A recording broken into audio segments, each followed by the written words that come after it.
Yes, BP News Daily Express ಗೆ ಸ್ವಾಗತ. ರಸ್ತೆ ಅಗಲೀಕರಣ, ಮಾರುಕಟ್ಟೆ ನಿರ್ಮಾಣ ಕಾಮಗಾರಿ ಆರಂಭ, ಶಾಸಕ ಭರತ್ ರೆಡ್ಡಿ ಭೇಟಿ ಪರಿಶೀಲನೆ. ನಗರದ ವೃದ್ಧಿಯ ಭಾಗವಾದ ಗಡಗಿ ಚೆನ್ನಪ್ಪ ವೃತ್ತದಿಂದ ಇಡಿಗ ಹಾಸ್ಟೆಲ್ವರೆಗಿನ ರಸ್ತೆಯ ಅಗಲೀಕರಣ ಮತ್ತು ಅಭಿವೃದ್ಧಿ ಕಾಮಗಾರಿ ಶುಕ್ರವಾರ ಆರಂಭಗೊಂಡಿತು.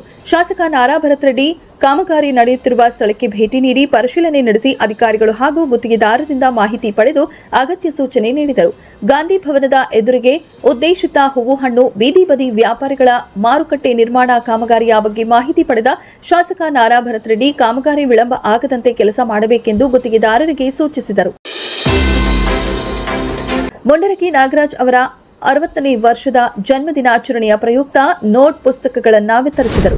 ಲಿಡ್ಕರ್ ಅಧ್ಯಕ್ಷ, ಕಾಂಗ್ರೆಸ್ ಪಕ್ಷದ ಹಿರಿಯ ಮುಖಂಡರಾದ ಮುಂಡರಗಿ ನಾಗರಾಜ್ ಅವರ 60ನೇ ವರ್ಷದ ಜನ್ಮದಿನಾಚರಣೆ ಪ್ರಯುಕ್ತ ನಗರದ ಬಾಪೂಜಿ ನಗರದಲ್ಲಿರುವ ಸರ್ಕಾರಿ ಹಿರಿಯ ಪ್ರಾಥಮಿಕ ಶಾಲೆ ಮತ್ತು ಪ್ರೌಢಶಾಲೆಗಳಲ್ಲಿ ವಿದ್ಯಾಭ್ಯಾಸ ಮಾಡುತ್ತಿರುವ ವಿದ್ಯಾರ್ಥಿಗಳಿಗೆ ಅವರ ಅಭಿಮಾನಿಗಳಾದ ಬಾಪೂಜಿ ನಗರ ವೆಂಕಟೇಶ್ ಅವರು ನೋಟ್ ಪುಸ್ತಕಗಳನ್ನು ವಿತರಿಸಿದರು.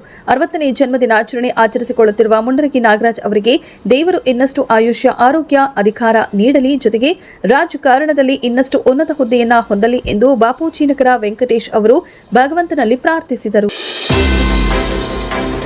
ಶ್ರೀ ಕ್ಷೇತ್ರ ಧರ್ಮಸ್ಥಳ ವಿರುದ್ಧ ಅಪಪ್ರಚಾರದ ಜೆಡಿಎಸ್ನಿಂದ ಪಾದಯಾತ್ರೆ. ಮೀನಹಳ್ಳಿ ತಾಯಣ್ಣ ನಗರದ ಪಕ್ಷದ ಕಚೇರಿಯಲ್ಲಿ ಸುದ್ದಿಗೋಷ್ಠಿಯಲ್ಲಿ ಪತ್ರಕರ್ತರನ್ನ ಉದ್ದೇಶಿಸಿ ಮಾತನಾಡಿ, ಧರ್ಮಸ್ಥಳ ಹೆಸರಿಗೆ ಕೆಲವೊಂದು ಪಟ್ಟಭದ್ರ ಹಿತಾಸಕ್ತಿಗಳು ಮತ್ತು ಕಿಡಿಗೇಡಿಗಳಿಂದ ಕಳಂಕ ತರುವ ಪ್ರಯತ್ನ ನಡೆಯುತ್ತಿದೆ.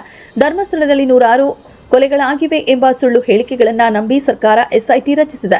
ಇದು ಭಕ್ತರ ಭಾವನೆಗೆ ಮಾಡಿದ ಅವಮಾನವಾಗಿದೆ. ಸರ್ಕಾರ ತಕ್ಷಣವೇ ಈ ಸುಳ್ಳು ಮತ್ತು ಅಪಪ್ರಚಾರ ನಡೆಸುವವರ ವಿರುದ್ಧ ಕಾನೂನು ಕ್ರಮ ಕೈಗೊಳ್ಳಬೇಕು ಎಂದು ಸರ್ಕಾರವನ್ನ ಒತ್ತಾಯಿಸಿದರು. ಈ ಕಾಣದ ಕೈಗಳ ಷಡ್ಯಂತ್ರವನ್ನ ವಿರೋಧಿಸಿ ಜಾತ್ಯತೀತ ಜನತಾದಳದ ವತಿಯಿಂದ ಇದೇ 31ರಂದು ಜೆಡಿಎಸ್ ಪಕ್ಷದ ರಾಜ್ಯಾಧ್ಯಕ್ಷ ನಿಖಿಲ್ ಕುಮಾರಸ್ವಾಮಿ ನೇತೃತ್ವದಲ್ಲಿ ಧರ್ಮಸ್ಥಳದ ನೇತ್ರಾವತಿಯಿಂದ ಬೃಹತ್ ಪಾದಯಾತ್ರೆಯನ್ನ ಹಮ್ಮಿಕೊಳ್ಳಲಾಗಿದೆ. ಈ ಪಾದಯಾತ್ರೆಯಲ್ಲಿ ಜಿಲ್ಲೆಯಿಂದ 106 ಜನ ಭಾಗವಹಿಸಲಿದ್ದಾರೆ ಎಂದರು.